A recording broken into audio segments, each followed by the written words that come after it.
Good morning students. आज हम कुछ नया टॉपिक डिस्कस करेंगे। जैसे कि स्टूडेंट्स, मैंने आपको पहले कुछ मैथमेटिकल टूल्स के बारे में बताया था, जहाँ पे हमने कुछ ट्रिग्नोमेट्रिक फंक्शंस, लॉगरिथम फंक्शन के बारे में डिस्कस किया था। और वहाँ पे मैंने आपको बताया था कि कुछ फंक्शंस ऐसे हैं जो मैं आपको बाद में डिस्कस करूंगा। तो स्टूडेंट्स, अब वो टाइम आ गया है कि अब वो हम मैथमेटिकल टूल्स डिस्कस करेंगे। जैसे कि जो मोस्ट कॉमन और मोस्ट इंपॉर्टेंट जो मैथमेटिकल टूल जब आता है नेक्स्ट जो है वो है हमारा डिफरेंशियल कोफिशिएंट। सो स्टूडेंट्स, ये वैसे देखा जाए तो ट्रूली मैथ्स का टॉपिक है, बट मैं कोशिश करूंगा आपको समझाने की, क्योंकि इस फंक्शन का यूज फिजिक्स में काफी होता है। डिफरेंशियल ऑपरेटर से हम बोलते हैं। और इसके बाद में पढ़ेंगे इंटीग्रेशन के बारे में। तो ये भी एक मैथमेटिकल टूल है जो मोस्टली मैथ्स में यूज होता है, बट इसका काफी यूज फिजिक्स की डिफरेंट क्वेश्चंस, डिफरेंट डेरिवेशंस में भी होता है।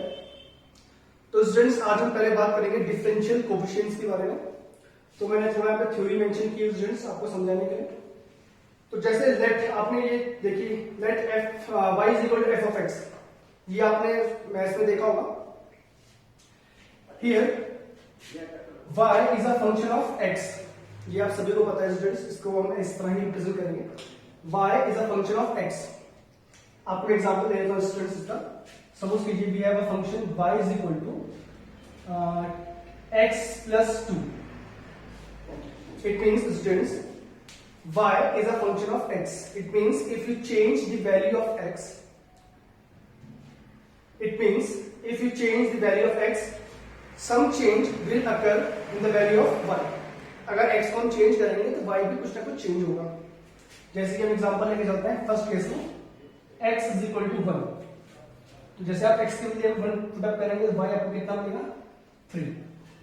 If you put x is equal to 2, then you got y is equal to 4। तो आप देख सकते हैं स्टूडेंट्स, जैसे हम x को चेंज कर रहे हैं y की वैल्यू भी चेंज हो रही है। Then we can say that x y is a function of x। So अब ये हो गया हमारा फंक्शन, इसका हम एग्जांपल यहाँ पे लिख लिया। नाउ आगे क्या लिखा हुआ है, let the value of x change by small amount. जैसे हमने x की वैल्यू चेंज की स्मॉल अमाउंट से, then the value of y also change by small amount. जैसे आप देख सकते हैं, पहले केस में हमने x की वैल्यू कितनी ट्रीट की हुई है, 1। सेकंड केस में हमने x की वैल्यू ट्रीट की 2। What is the change in the value of x? जहां पे हम स्मॉल चेंज बोल रहे हैं तो हम बोलते हैं डेल्टा x। तो what is the change in the value of x? First case में 1 पुट अप किया था और सेकंड केस में पुट अप किया 2। तो 2 minus 1 is the change in the value of x। तो हमने चेंज किया x की वैल्यू को कितने से, 1 से। Then the value of y also changes by small amount delta y। तो देखिए आप पहले केस में जब हमने x की वैल्यू 1 पुट अप की, we got y is equal to 3, and when we put x is equal to 2, we got y is equal to 4। So what is the change in the value of y? It becomes 4 final value minus initial value। So we can say there is a change, also a change in the value of y, which is delta y। कोई जरूरी नहीं है students कि जितने amount से हम delta x को change करें उतने ही अमाउंट से y भी चेंज हो। एक हमने एग्जांपल लिया है जहां पे दोनों चेंज इक्वल आ गए, तो ये कोई जरूरी नहीं होता। It is not mandatory that the value of delta x and the value of x and y change bye same amount. ये डिफरेंट अमाउंट से भी चेंज होती है। तो यहाँ पे एग्जांपल था, now the ratio delta x upon delta y upon delta x is called rate of change of y with respect to x। तो स्टूडेंट्स, y की वैल्यू में कितना चेंज हुआ उसको हमने रिप्रेजेंट किया डेल्टा y से। और y की वैल्यू चेंज कब हुआ, जब हमने x को चेंज किया, कितने अमाउंट से, डेल्टा x अमाउंट से। तो then the ratio delta y upon delta x is called rate of change of y with respect to, this is WRT, it means with respect to x। And suppose if the value of x delta x tends to 0, अगर हम x की वैल्यू को बहुत छोटे amount से change करें, बहुत छोटा मतलब what is delta x? This is the change in the value of x। This tends to 0 मतलब अगर हम x की वैल्यू को बहुत स्मॉल अमाउंट से चेंज करें, this tends to 0, then limit delta x tends to 0, the delta y upon delta x is known as derivative of y with respect to x, or we can say dy by dx is equal to the limit x delta x tends to 0, delta y upon delta x. This is called dy by dx, which is known as derivative of y with respect to x. तो students इसमें हमने क्या किया, पहले तो हमें function given होगा students y का in terms of x. Then if we change the value of x by small amount, we can see that there also be a small change in the value of y. And suppose if the change in the value of x is approaches to 0, then the ratio of delta limit delta x tends to 0, delta y upon delta x is equal to, is known as the derivative of y with respect to x. So students, this is the derivative.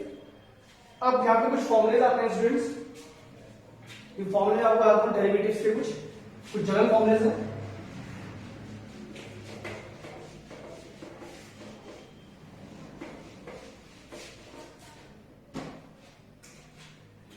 Derivative dy dx, it means derivative of function c. Suppose c is a constant function. Derivative of constant is always 0. It means अगर आप differentiation करेंगे 2 का या 3 का, जो भी constant terms होते हैं, इट विल ऑलवेज बी 0. जैसे अगर कांस्टेंट टर्म में बात करें तो पाई भी एक कांस्टेंट टर्म होती है. तो जिन भी कांस्टेंट टर्म्स का हम डेरिवेटिव करेंगे वो ऑलवेज 0 के इक्वल आएंगे. This is the first formula, और ये उसके कुछ एग्जांपल्स हैं. सेकंड फॉर्मूला यहाँ पे हम डेरिवेटिव की बात करेंगे, dy dx of x raised to power n, where x is a variable term, n is any integer. So you can say this formula becomes n x raised to power n minus 1. This is the derivative of x raised to power n. तो देखिए हमने क्या किया, ये formula instant आपका as it is ये remember याद रखना है. जो पावर है x की which is an integer value, उसको हम पहले आगे लेके आ गए. देखिए यहाँ पे x के आगे, और देन जो पावर थी हमारे पास x की, उसको हमने 1 से डिक्रीज कर दिया. तो इसका एग्जांपल हम बात करें यहाँ पे स्टूडेंट्स, तो सपोज कि dy dx of x raised to power 5, इसका हमें डेरिवेटिव करना है.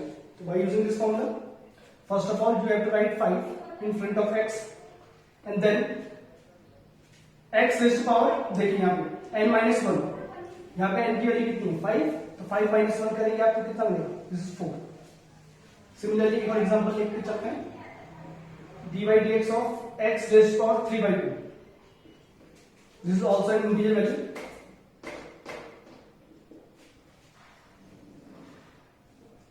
Now students this formula becomes, देखिए पावर कितनी है यहाँ पे 3/2, तो आप उसके एज इट इज आगे लिख लीजिए पहले. Then write x, and then आपको क्या करनी है स्टूडेंट्स, पावर डिक्रीज करनी है कितने 1 से, तो 3/2 माइनस 1 आप लिखेंगे, तो 3/2 माइनस 1 जो आएगी आंसर वो आएगा आपका 1/2. We can say x raised to power 1/2. This is the derivative of x raised to power 3/2. Now we have another formula like dy dx of ax plus b, where a and b are the constant terms. तो students यहाँ पे आप देखिएगा ध्यान से, इसे हम कैसे सॉल्व करेंगे.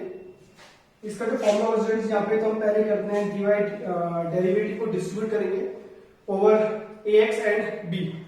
We can write it dy dx of ax plus dy dx of b. आपको क्या करना है, डिस्ट्रीब्यूट करना है इस डेरिवेटिव को दोनों टर्म्स के ऊपर, ax और b के ऊपर. नाउ स्टूडेंट्स यहाँ पे थोड़ा ध्यान से देखिए आप, a is a constant quantity, तो जो भी टर्म, जैसे यहाँ पे देखिए यहाँ पे कांस्टेंट का डेरिवेटिव मैंने 0 लिखा था, बट यहाँ पे थोड़ा चेंज है स्टूडेंट्स की, जो कांस्टेंट हमारे पास a, उसके साथ एक वेरिएबल मल्टीप्लाई में है, तो यहाँ पे ये टर्म 0 नहीं होगी. पहली चीज, जब भी एक कांस्टेंट के साथ एक मल्टीप्लायर होगा, जो एक वेरिएबल टर्म होगी, तो यहाँ पे करने का तरीका ये है स्टूडेंट्स, सबसे पहले आप जो कांस्टेंट टर्म है यहाँ पे a, उसको आप इस डेरिवेटिव से बाहर निकालेंगे, और फिर आप इसे लिखेंगे as it is dy dx of x. और देखिए यहाँ पे students, this is b is a constant term, और यहाँ पे इसका कोई वेरिएबल क्वांटिटी नहीं है, तो उसको हम डायरेक्टली लिख सकते हैं यहाँ पे 0। और अगर आप इसका डेरिवेटिव करेंगे students dy dx of x, तो ये आपको मिलेगा 1, बाहर से इसके साथ मल्टीप्लाई में a के साथ। This is the solution of this derivative. इसका एक एग्जांपल लेके चलेंगे students, dy dx of 5x plus 3। 5 and 3 are the constant terms, तो उसका आप डेरिवेटिव लिखेंगे तो सबसे पहले आपको dy dx को डिस्ट्रीब्यूट करना होगा ओवर 5x and 3। तो dy dx of 5x plus dy dx of 3। यहां पे देखिए फिर से students, 5 is a constant quantity and multiplied with the variable term. So पहले आप 5 प्लस बाहर निकाल लीजिए कांस्टेंट टर्म को, then you can write it dy dx of x plus 3 is a constant quantity, so derivative will be 0 using this formula, and here it got 5। dy dx of x ये हमेशा 1 ही मिलेगा students आपको। आप अगर ये आपको समझ नहीं आया कि कैसे क्यों हो रहा है, तो हमको इसे सॉल्व कर सकते हैं स्टूडेंट्स। देखिए कैसे, ये फॉर्मूला यूज करेंगे अपन। यहाँ पे देखिए स्टूडेंट्स x की पावर कितनी है n, यहाँ पे है 1, तो 1 को आप आगे लिखेंगे और फिर आप क्या करेंगे 1 से पावर डिक्रीज कर देंगे, 1 माइनस 1, तो 1 x रेज़ टू पावर 0, और x रेज़ टू पावर 0 की हम बात करें तो स्टूडेंट्स 1 होगा। तो we can say dx by dy dx of x is always 1। Similarly students, dy by dy of y ये भी 1 होगा। तो इसमें कोई सोचने वाली बात नहीं है स्टूडेंट्स। यहाँ पे हम इस फंक्शन को डिफरेंशिएट कर रहे हैं x के रिस्पेक्ट में, और यहाँ पे हम इस फंक्शन को डेरिवेट कर रहे हैं, डिफरेंशिएट कर रहे हैं y के रिस्पेक्ट में। तो ये कुछ एग्जांपल्स हैं स्टूडेंट्स हमारे पास डेरिवेटिव सॉल्व करने के। ये कुछ फॉर्मूलेज हैं, बेसिक फॉर्मूलेज, और ये उनके कुछ हमने एग्जांपल लिखे यहाँ पे।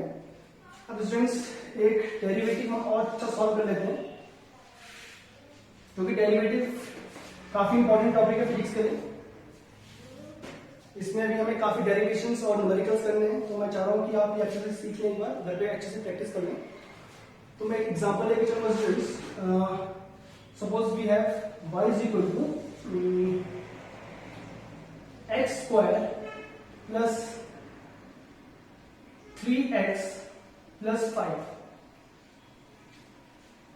We have to find dy by dx, or we can say we have to find the derivative of y with respect to x. तो हम इसे सॉल्व कैसे करेंगे स्टूडेंट देख लीजिए। तो हम लिखेंगे यहाँ पे dy by dx is equal to, देखिए यहाँ पे हमने क्या किया पहले, हम लिखेंगे dy dx, हमें किसका डेरिवेटिव फाइंड करना है स्टूडेंट्स, y का। तो y हमारे पास ये फंक्शन, तो y भी यहाँ पे लिख दीजिए आप, is equal to dy dx of y, ये y की पूरी वैल्यू स्टूडेंट्स। तो यहाँ पे लिखेंगे आप x square plus 3x plus 5। Now students derivative ध्यान रखें, डिफरेंशियल ऑपरेटर और we can say derivative is distributive over addition and subtraction. जहां यहाँ पे आपको एडिशन और सब्ट्रैक्शन दिखेगा, वहां पे आप इस डेरिवेटिव को डिस्ट्रीब्यूट कर सकते हैं। आप समझते होंगे अच्छे से डिस्ट्रीब्यूशन का मतलब क्या होता है स्टूडेंट्स। तो आप यहाँ पे इसे कर लीजिए dy dx of x square plus dy dx of 3x plus dy dx of 5। देखिए स्टूडेंट्स यहाँ पे, और डायरेक्टली इसे डिफरेंशिएट कर सकते हैं, बट इसके एक स्टेप में लंबा करूंगा। dy dx of x square plus, देखिए यहाँ पे 3 is a constant term and multiply with the variable, तो आप 3 को कांस्टेंट टर्म को बाहर निकाल लीजिएगा and it becomes dy dx of x, और फिर इसे लिख लीजिए plus dy dx of 5। Now अब यहाँ पे इसका डेरिवेटिव करेंगे आप। देखिए स्टूडेंट्स यहाँ पे फॉर्मूला देखिए आप, यहाँ पे जो फॉर्मूला यूज करेंगे वो ये वाला फॉर्मूला यूज करेंगे, dy dx of x raise to power n। उसका फॉर्मूला भी हमने आपको नोट कराया था, n x raise to power n minus 1। तो यहाँ पे देखिए पावर n की जो x की पावर है वो 2 है, तो 2 को आप आगे लिखेंगे, तो देन आप करेंगे यहाँ पे 2 माइनस 1, तो x की पावर 2 माइनस 1 यानी कि सिंपल 2x प्लस 3। x का डिफरेंशिएशन dx के रिस्पेक्ट में 1 होता है, मैंने आपको बताया था स्टूडेंट्स। तो यहाँ पे आप इसे मल्टीप्लाई 1 लिख सकते हैं and then plus this is 5 is a constant term, तो उसका डेरिवेटिव होगा students 0। We can say the final answer becomes 2x plus 3. This is the dy by dx. Or we can say derivative of y with respect to x. कुछ और example students, कुछ question है students, ये आपको solve करने हैं, practice करना है अच्छे से आपको। तो प्रैक्टिस में फिलहाल आपको कुछ क्वेश्चन सॉल्व करा रहा हूँ। y is equal to, next one is x plus 2 square. This is the function y and we have to find dy by dx। ये भी फाइंड करना है। तो पहला स्टेप हुई होगा students, dy dx of y is equal to dy dx of x plus 2 square. Now students, first of all यहां पे देखिए x प्लस 2 का पावर है 2, तो आप पहले इसका डेरिवेटिव करेंगे, it becomes 2 x plus 2 rays power 2 minus 1। आप इसको ऐसे लिख सकते हैं। और फिर जब आप इस तरह से डेरिवेटिव कर लेंगे इसका, तो आपको जो रिमेनिंग टर्म बच जाएगी जिस x प्लस 2, इसको आपको फर्दर डिफरेंशिएट करना पड़ेगा। It becomes dy dx of x plus 2। देखिए यहाँ पर स्टूडेंट्स क्या हुआ, पहले हमने पावर का डेरिवेटिव किया। स्टूडेंट्स, पावर का डेरिवेटिव करने के लिए हमने क्या किया, 2 की जो पावर है 2 उसको थोड़ा आगे लिया और फिर हमने x प्लस 2 की पावर 1 से डिक्रीज कर दी। उसके बाद जो फंक्शन हमारे बचा वो था x प्लस 2। अब हम इसका डेरिवेटिव करना है स्टूडेंट्स नेक्स्ट स्टेप में। तो देखिए स्टूडेंट्स, यहाँ पे आएगा हमारे पास 2 इंटू एक्स प्लस 2। यहाँ पे देखिए आप, यहाँ पे x प्लस 2 के बाद हम डेरिवेटिव यूज करें dy dx। तो यहाँ पे देखिए इसको पहले डिस्ट्रीब्यूट कर लेंगे, dy dx of x plus dy dx of 2। मैंने आपको बताया था स्टूडेंट्स, एडिशन और सब्ट्रैक्शन में डिफरेंशिएशन डिस्ट्रीब्यूट कर सकते हैं। यहाँ पे मिलेगा आपको 2 इंटू एक्स प्लस 2। यहाँ पे देखिए dy dx of x is always 1 और ये मिलेगी हमारी value 0 because use a constant term. Final answer becomes 2 into x plus 2। So this is the derivative of y जो हम सॉल्व कर रहे थे, dy by dx। देखिए स्टूडेंट्स, ये कुछ क्वेश्चंस हैं जो हमने अभी सॉल्व प्रैक्टिस किए हैं। आप कुछ प्रैक्टिस में आपको होमवर्क दे देता हूं ताकि आप घर पे अच्छे से प्रैक्टिस करें और कहीं भी कोई प्रॉब्लम अगर आपको होती है तो आप मेरे से दोबारा पूछ सकते हैं। तो कुछ क्वेश्चंस मैं आपको देता हूं प्रैक्टिस के लिए। y is equal to 5x cube plus 2x square plus x minus 5। This is your first question. Second one is y is equal to x cube plus 2x plus 1 raised to power 3. And third one is y is equal to x plus 1 into x square plus 1. And you have to find dy by dx। आप वही find करना है, तीनों cases करें। So students, आप इसमें इसे practice कीजिए घर पे और इसका सॉल्यूशन आपको सेंड करना है मेरे पर्सनल नंबर पे। तभी हम सब देखेंगे कि कितने बच्चों को प्रॉब्लम हो रही है, कितने बच्चों को ये समझ में आ गया है। और कहीं भी कोई डाउट होता है स्टूडेंट्स, तो आप मेरे से डायरेक्टली कॉन्टेक्ट कर सकते हैं। फिलहाल आपको स्टूडेंट्स प्रैक्टिस तो करनी होगी, बिना प्रैक्टिस के ये डेरिवेटिव सॉल्व नहीं हो पाएंगे स्टूडेंट्स इजीली। और इसका काफी यूज मैं आपको पहले बोल चुका हूँ, काफी यूज होगा इसका भी आगे हम जब डेरिवेशंस और न्यूमेरिकल सॉल्व करेंगे। तो इसलिए थोड़ा आप ध्यान से प्रैक्टिस कीजिएगा।